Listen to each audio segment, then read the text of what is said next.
Hi guys, James at Rampant Lion Reviews again for you today with another beer review. For this one, we are going to head down to England once again and we're going to return to a brewery that's featured on the channel a good few times before. I've had some really nice beers from these guys over the last couple of years, a few different styles, but I think most of the ones that I've tried from this brewery have been different kinds of IPAs and they've always been pretty solid actually. But the one that we're going to have a look at today is a beer that I hadn't seen from them before. It seems to be fairly easily accessible, I think, in different supermarkets. So I have to say, I'm quite curious to see how this one turns out. Hopefully it's as good as the beers that we've had from them in the past. Hopefully it makes for an interesting review. And I hope that you guys enjoy my take on this one. Nice to return to them after quite a wee while. So yeah, for this review then, we are going to head down to Huddersfield in Yorkshire in the north of England. And we're going to have a look at another beer from Magic Rock Brewing Company. So this particular beer is called Psychokinesis. It comes in at 6.5% ABV, and this one is another New England Hazy, whatever you want to call it, IPA. So yeah, let's see how we go with this one. If memory serves me correctly, I bought this beer in one of my local Asda's, and I think it cost me about £3 or something like that. So if we translate that into euros, that's probably in the region of like, €3.50, something like that. €3.50 would be 35 Swedish kroner, and I guess somewhere in the region of $4 American. So for a 440ml can of a 6.5% New England IPA, that's not bad actually, I have to say. So yeah, have a look at this one if you get the chance. It's a fairly reasonable price. But let's crack on with it then and see how we go. So, as always with my reviews, I'll tell you a little bit about the brewery before we taste the beer. If you want to get straight to the tasting, just fast forward. All the usual links are in the video description below. That's the brewery website, the link to my other reviews that I've done from Magic Rock Brewing before, and we will probably add some more to that list at some point in the near future. Just keep your eyes peeled on it. But there's all the usual social media down there. If you want to see more reviews, do please consider subscribing to the channel. The whole channel, of course, has a geography-based tagging system, so you can go into the homepage and search for beer based on country, city, state, county, province, prefecture, whatever it is you happen to be interested in. Do check out the playlists of beers from different countries. There is one there for all the English beers that I've reviewed for you. That's being added to quite regularly at the moment because I am enjoying a little bit of time at home in the motherland of Scotland, and we can get the English stuff quite easily here. And as always, please do get in touch and let me know some of the other beers and breweries that you guys would like to see me review. It's always great to hear from you guys that are watching the videos, and the support that you show the channel is hugely appreciated. So anyway, on to my brewery notes then to tell you a little bit about Magic Rock Brewing then. So Magic Rock Brewing, as I've mentioned to you already, are based in Huddersfield in Yorkshire in the north of England, just a little bit to the southwest of Leeds. But this company was established back in 2011 by brothers Richard and Johnny Burhouse. Johnny left the company quite early on from what I understand, and they were joined in the early days as well by head brewer Stuart Ross. So the beer brewing began in mid-2011 and they proved to be a very popular brewery actually, and they won the accolade of Best New Brewery of 2012 from Rate Beer, which is quite a feat when you consider it's American dominated and this is an English brewery that we're talking about. But the brewery was largely inspired by the burgeoning craft beer scene over in the US, and they've been expanding their capacity and staff steadily over the years due to the high demand for their beers. But since 2015, the brewery has been based in the Willow Business Park in Birkby, and they now employ well over 30 people. But the new site that they had a brewing capacity of 15,000 hectolitres per year from the beginning, and they have just been continually expanding the fermentation capacity, and they've also had an on-site tap room there since that year 2015 too. But a little bit later on, in March of 2019, Magic Rock was bought by Australian group Lion, who also own 4Pure as well as Little Creatures in Australia and Panhead in New Zealand, along with the Castlemaine 4X brand, which is one of the big Brisbane, Queensland beers, and also James Bogue, who are known for their Tasmanian lager actually. So this is an Australian-owned brewery these days. But that year, in 2019, they also opened a second tap room in Holmfirth, which is to the south of Huddersfield, and as of November 2021, when I'm reviewing this particular beer for you, they've produced up around 110 different kinds of beer according to Untappd, and some of these Magic Rock beers are brewed under license in Australia and New Zealand these days at the Little Creatures and Panhead breweries, from what I understand. So yeah, that is all I can really tell you about Magic Rock Brewing for the moment. Probably the most well-known beers from these guys would be the Cannonball series. They used to release the Cannonballs every year. So there was the Human Cannonball, the Unhuman Cannonball, and I forget what the other one was. There was the regular Cannonball too, but there was 4 of them, and that was a bit of a tradition among the English beer tubers for quite a wee while, was to do the Cannonball run every year actually. So yeah, always there were always some interesting beers from Magic Rock back in the day. I've not had that many of their beers. I think the last one I reviewed was the regular Cannonball because I've never tried that before. But since they were bought over by Lion Group, I haven't had too many of their beers. One that always stuck in the memory though was Clairvoyance. That was a really, really nice one. And if I remember rightly, that was a gluten-free New England IPA, and it was quite impressive actually. But yeah, as I say, that is all I can really tell you about Magic Rock Brewing for the moment. If you want to learn more about these guys, you can check out the brewery website. You can follow them on Facebook and Instagram to keep up to date with all the latest goings on. And you can, of course, check out the Rate Beer, Untappd, and Beer Advocate pages to learn a little bit more about all of the different beers that these guys have done. So yeah, let's get on then and have a little look at this beer itself and see how we go. So just to let you have a little look at the artwork on this one before we open it up, as you can see, it's quite typical of what we've seen from Magic Rock before. They do still have some of their beers in the little 330 milliliter cans, and the artwork for those has changed progressively over the years, but you can see down here there is the Magic Rock Brewing symbol. I think that's meant to be an old factory actually on the symbol, but nearly dropped it there, got a fright. Black top can on this one, and as I said, I believe I bought this in my local Asda, but it says, yeah, drink magic, think magic, and that is pretty cool. But yeah, lovely can on this one. Just to tell you a little bit about the beer, as we said earlier, it's a 6.5% New England Hazy, whatever you want to call it, IPA. The hops in this one are Cascade, Simcoe, Mosaic, Sabro, and Citra, and we know these all quite well. All of them are American. Cascade, about 7 or 8% alpha acid. That gives you some lovely juicy figgy notes and also a bit of grapefruit. Simcoe is about 12% alpha acid. In a New England IPA, it's going to give you a lot of soft, kind of juicy passion fruit. Mosaic, about 14% alpha acid. That gives you that lovely kind of big juicy tangerine quality. Sabro is similar alpha acid, about 14%. And it'll give you a similar big orangey note, but also with a wee bit of coconut underneath. And Citra is 14% alpha acid as well. Big mangoes, but also quite a citrusy, zesty kind of character too. The malt base in this one is Golden Promise and malted oats, we should say. So yeah, quite an impressive array of things have gone into this beer, but it looks the part. 440 milliliters. Let's get this guy out and we'll get on with the tasting then. The Psychokinesis New England IPA, 6.5% ABV from Magic Rock Brewery in Huddersfield in Yorkshire. So let's get this guy out and into the glass and we'll have a wee look. So the only thing, as I say, you really need to worry about with some of these more supermarket beers is the freshness of the beer that you're getting. And I bought this one maybe about 2-3 weeks ago, something like that. But yeah, there's still a little bit left in the can. We'll put the rest of that in a wee bitty later on. Let me just line that up again so that the camera is happy. There we go. So yeah, as you can see, this can was actually pretty solid before I opened it up, so you can see the carbonation has gotten a little bit excited on this one. Just let you have a little look at that. So you can see this beer is poured with just about a 2-finger, I would say kind of cream coloured head on this one. Let me just bring that in so you can see the bubbles on it. It's quite impressive. I still love this 4K camera. It's just ridiculous, to be honest with you. Can do 8K, as I've said in other videos as well. But yeah, you can see a lovely kind of cream coloured head there. There's 1 or 2 big bubbles sticking towards the side of the glass, a few little ones going up toward the bottom of that head there. But I mean, overall, it does look pretty damn nice. If we shine the light through this beer, you can see it has a little bit of a natural haze to it, but I do wonder if there will be a little bit of sediment in this one. So when the head calms down, we'll put that in and take another look at it, but we can still comment on the colour of this one anyway. I would say that this beer has a lovely kind of ambery note to it, and Golden Promise can do this to your beer. It can give you a nice little bit of a slightly ambery tint to it. So remember, the colour of your beer depends on, one, the type of malts that you use. This goes a long way to determining your EBC rating. The length of your wort boil is also going to play a role, because the longer you boil the wort, the more the sugars caramelise, and thus you get a darker colour of beer. Any barrel aging that you do and any adjuncts that you put in are also going to affect that as well. But when it comes to a New England IPA, you're not really going to have to care about those two variables in this particular style of beer.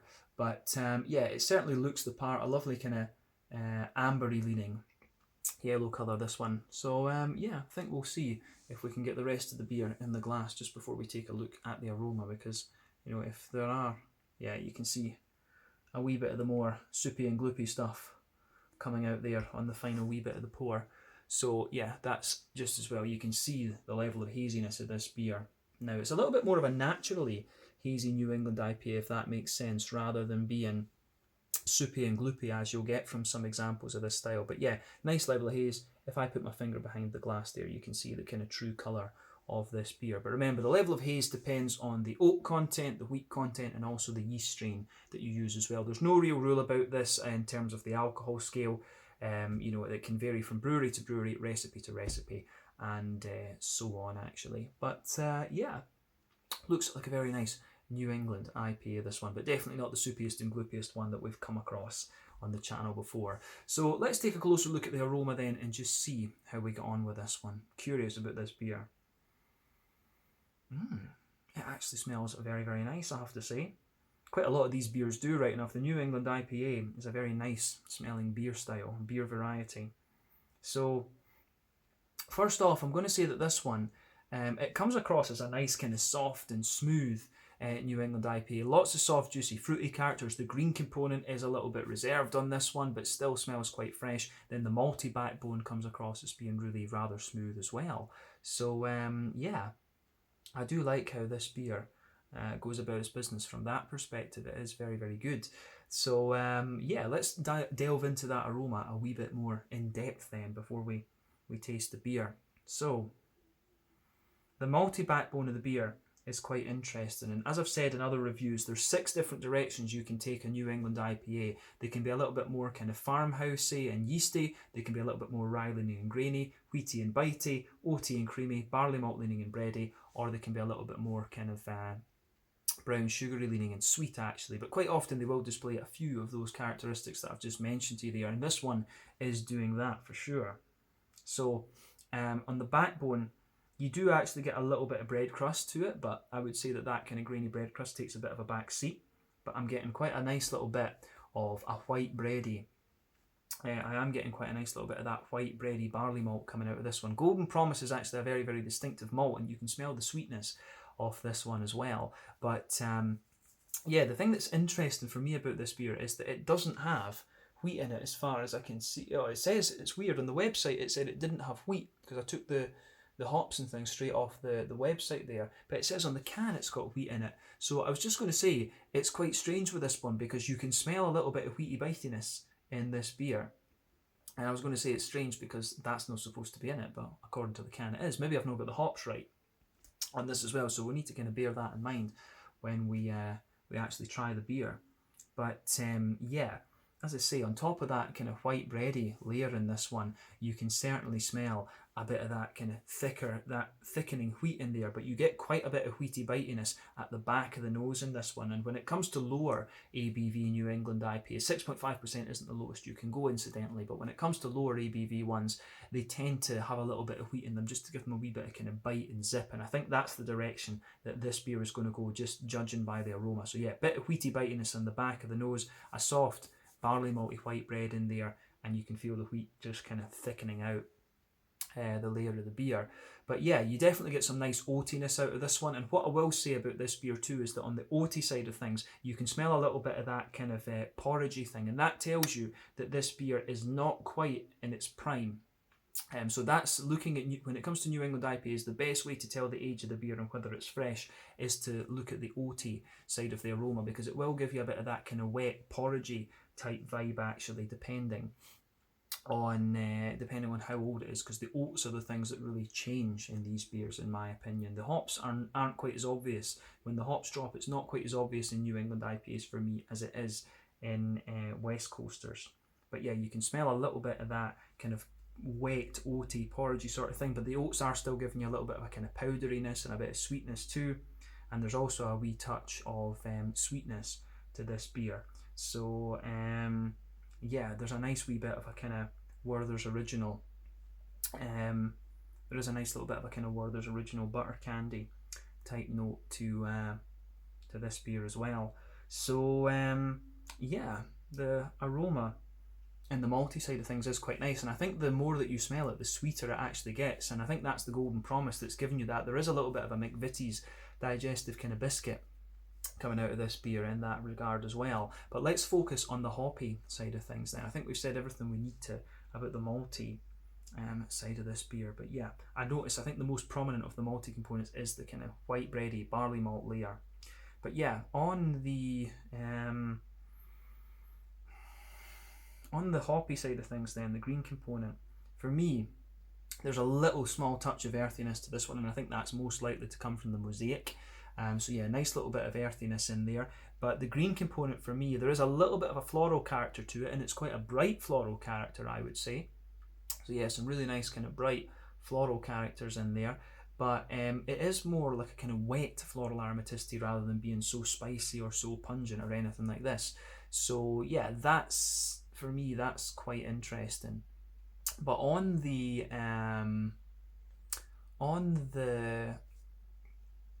grassy side of the green component, I would say it's actually like a wet, freshly cut grass, and there is a wee touch of zestiness in there as well, which I find quite interesting with this beer. So that's worth bearing in mind too. But I would say the grassy side of it is the dominant factor in the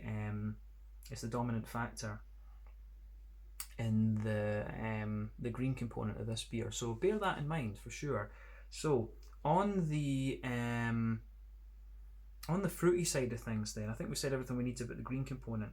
The fruity side of this beer for me is kind of what you would expect. You can smell, for me, Cascade is a very distinctive hop, and you can really smell that forming the backbone of the beer. So you have this little light, kind of juicy, figgy sort of thing underneath.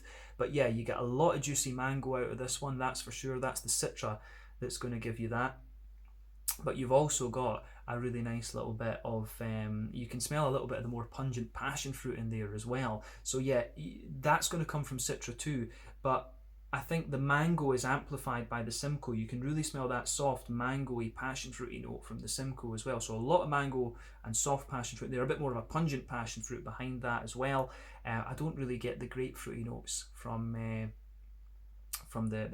Citra and the Cascade that you can sometimes get in this one right enough. But to me, there is the most prominent part of the aroma of this beer on the fruity side is the kind of tangerine orangey notes, and because you've got two orangey leaning hops in this one, in Mosaic and Sabro, it's actually quite oily. The orangey characters come across as being quite kind of oily and bright in a sense. So yeah, I really like how that side of the beer goes together actually.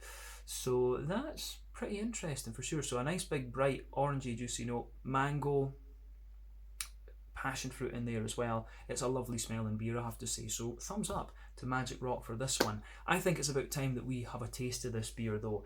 So yeah, this one is the Psychokinesis, a 6.5% New England hazy, whatever you want to call it, IPA from Magic Rock Brewing in Huddersfield in Yorkshire in the north of England. Let's get stuck into this one. Slange, skull, cheers, and of course a big shout out to Rob Hopsine and Stuart Pickard Ginge Relay Trail, who are two beer tubers from very close to this brewery. Slange, skull, cheers.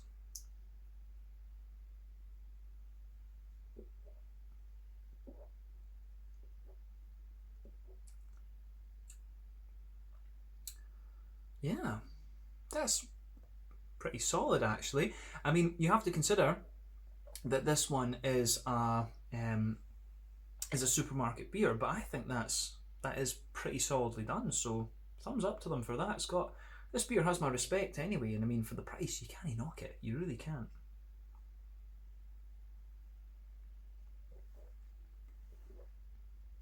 The other thing as well is I'm really not sure exactly how old this beer is, but I think it is in pretty good condition. Let me just have a little look at this. Best before the 7th of the 6th, 22. So, no idea when this would be canned, actually. I mean, from the aroma of the oat, from the oats in this beer, I would say that this is maybe about, at least 2 months, 3 months old, something like that. To be honest with you, it could even be a little bit older. But if they've put a year on this beer when it's been in the can, that would mean, what is it? This has been in the can since June, and that would mean it's 5 months old. And in fairness, it's actually holding up for a 5-month-old IPA. That's holding up pretty well, actually. So yeah, you're always a bit reluctant to look at these beers in that sense when they're not that fresh, but this has held up well. So you have to say that about Magic Rock. Their beer does hold up pretty well, and there was a lot of reservations about this brewery when they kind of were bought by Lion Group, but I still think that's a solid enough beer. It's a solid beer.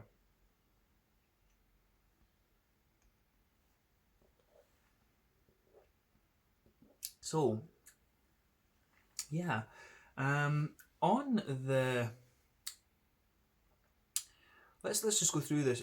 I mean, first off, as a basic impression, I would say it's a nice, smooth, and quite light and drinkable New England IPA. I think that's fair to say. But let's break it down and describe it in more detail, as we always do. So straight away across the middle of your palate, then you can feel a little bit of that kind of bread crusty. You feel a little bit of that sort of bread crusty backbone to it. We'll focus on the middle third of the palate, actually. So you've got a bit of bread crust in there. You've got a nice smooth white bready barley malt, which I really enjoy, and you can just feel on top of that, you can feel the wheat thickening it out a little bit, but it's not overly thick, the malt base of this beer. I have to say, it's again quite a nice, light, crisp, and just easy drinking beer. So that's definitely worth thinking about as well. So yeah, bit of bread crust, the smooth white bready layer, which I'm guessing will be from pale malt or something like that. Then on top of that, you can feel a little bit of the wheat in there, just thickening out a wee bit, but I stress, not too much. Pardon me. And then down the middle line of your palate, you do get some of the oaty characters in this one. So as I said earlier, in the aroma, you can usually pick out a little bit of that almost wet, oaty, porridgey kind of thing. In the very centre of your palate, there is a little circle where the beer is like that, actually. So that comes out a wee bit for sure. But down the middle line of your palate, you get that nice, you do get that nice kind of just oaty, yeah, that kind of nice just oaty line creaminess there, which works really well.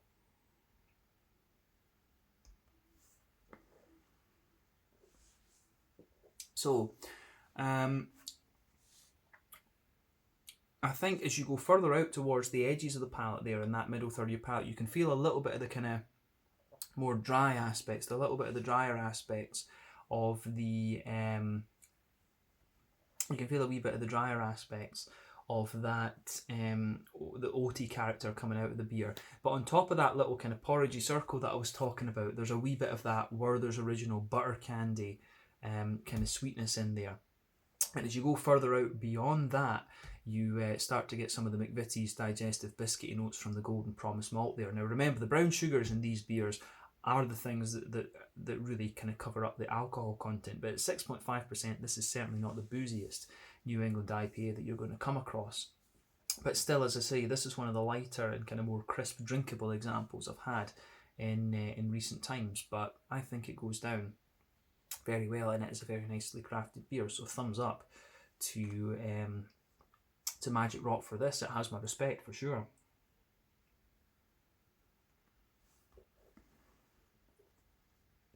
So, on top of that, I don't think there's anything else that we really need to say about the middle third of your palate. And the more that I drink of this beer, the smoother and slightly sweeter it gets. And I do like that about this one. So, yeah, on the border region between middle and back third of your palate, you get a nice little bit of a kind of bready build up there. There's a nice little bit of that bready build up in there and a wee bit of bread crust. But then when you go into the back third of your palate, you can feel the bread crusty note just gets a little touch grainier towards the back of the palate. You can feel the sort of white bready layer is just that little bit thicker in there as well. Then you can feel the wheat sitting on top of that. And it's not, I don't find the wheat overly thicker, if that makes sense, but it does get a wee bit bitier towards the back of the palate too. On top of that, you get that little bit of doughy yeastiness sitting there. The yeasty characters for me are sitting on top of the wheaty layer, and it's, you know, it's got a little touch of that kind of woody, very slightly farmhousey and kind of spicy, sort of almost peppery spicy kind of thing there. You're getting a little bit of that on the very back third of your palate, sitting on top of all the kind of malty layers. So yeah, the way that the back third of your palate works out in this one is very nice. Remember, you tend to get more grainy and better flavours towards the back of your palate, the sweeter flavours further forward. But on the back third of your palate, you can feel the flavours a little bit taller, and as you come further forward into the middle third of your palate, it just squishes down and condenses a little bit more. So yeah, malty, yeasty side of this beer is pretty damn nice actually. And as I said, I'm impressed with how well this one's held up, especially if it's, you know, 5 months old. It's just crazy to think. But yeah, let's focus on the hoppy side of the beer then. So back corners of the palate, definitely a wee bit of earthiness, and that is most likely to come from Mosaic. Now remember, New England IPAs rely on late addition and dry addition hopping. And the West Coast IPAs, both the West Coast IPAs have that as well, but they also have early addition hops. And during the course of your wort boil, which in this case is most likely 70 to 90 minutes, as over the course of the wort boil, you get a trade-off from the hops giving you pretty much all bitterness toward flavour and aroma, and then dry hopping, of course, is completely flavour and aroma. Usually New England IPAs, they focus on adding the hops in the last 30 minutes of the beer. But yeah, this one, the green component is pretty nice, but as you come further forward from that little bit of earthiness, you can feel you get a nice, you know, quite bright but still quite wet and almost slightly subtle floral aromaticity out the beer. Then round the front curve of your palate, you've got a lovely grassy component to it, and it's like a wet, freshly cut grass that you get out of this beer.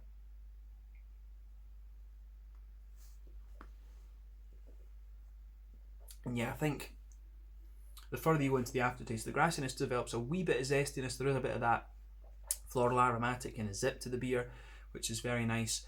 But yeah, the way this one works out, I think, is pretty solid actually. So yeah, it gets a thumbs up from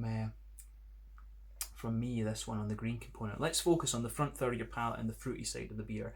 So border region between front third and middle third of your palate, again there's a little bit of a bready build up there, a wee bit of the bread crust. Then the base of the front third of your palate, there's a little bit of bread crust in there and a kind of smooth white bready characteristic as well. But sitting on top of that, you've got a nice kind of oily, you do have a nice kind of oily, juicy fruity character in there, and all of the hops I think are showing their head in this one. But I think the Cascade takes a bit of a back seat compared to some of the other ones. I think maybe the Cascade is the one that's been used as a bittering hop in this case, but I'm not 100% sure about that. So at the very back of that front third of your palate, you do get quite a pungent passion fruit and a little touch of grapefruit as well. That's most likely to come from the Citra, but as you come further forward, you can feel the passion fruit mellows out a little bit, and that's going to be the Simcoe that does that, and you can feel a more kind of juicy mango evolve as you reach the midpoint of that front third of your palate. And again, I really like how that plays out in this beer for sure.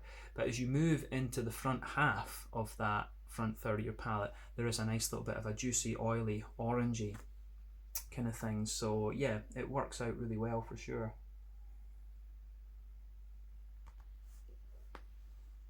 So yeah, definitely the Azaka and the Sabro in this one are coming out on that kind of front half of the front third of your palate, and it's quite a light sort of tangerine orange that you get out of this one. It's not overly kind of, it's not quite as big and oily in a sense as you might get from, say, Amarillo, one of the other Orangelina hops. Amarillo was always a favourite of mine, but you can feel that the further into the aftertaste you go, you get a little bit of that kind of, you do get a little bit of a sort of pineapple-y note coming out of it, and there's a wee bit of a kind of coconutty quality coming out from underneath. Now the pineapple, I think, is maybe going to come from the Mosaic. You do get a little bit of pineapple from Mosaic in my experience, sometimes a wee bit of blueberry as well, which is interesting, but then I think there's a wee touch of the coconutty quality from the Sabro in this beer too. So yeah, I think this is a really pretty solid New England IPA. It's a really interesting one for me, and I'm impressed with how well this beer has held up actually. So yeah, I'd be curious to know how they do that. I hope they're not using too many additives or any additives or whatever. But yeah, I think this is fairly solid. I mean, for a supermarket IPA, you can't ask for much more than this. So thumbs up to Magic Rock and Lion Group, I guess, as well.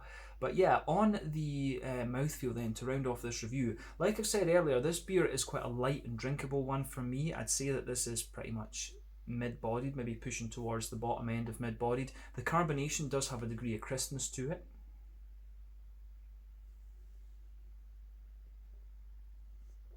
So yeah, there is a bit of a degree of crispness to this one. And I think overall the beer does have a little bit of slickness and oiliness to it, which I quite enjoy. I always enjoy when the New England IPAs have a wee bit of just an oily slickness to it, because I think it brings out the fruity characters a little bit more.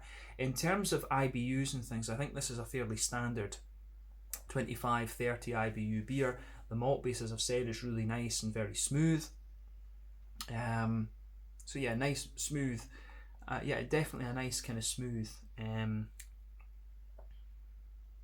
Just a nice smooth malt base, but there is a wee bit of a dryness to it, and graininess comes out further into the aftertaste, and a wee bit of sweetness.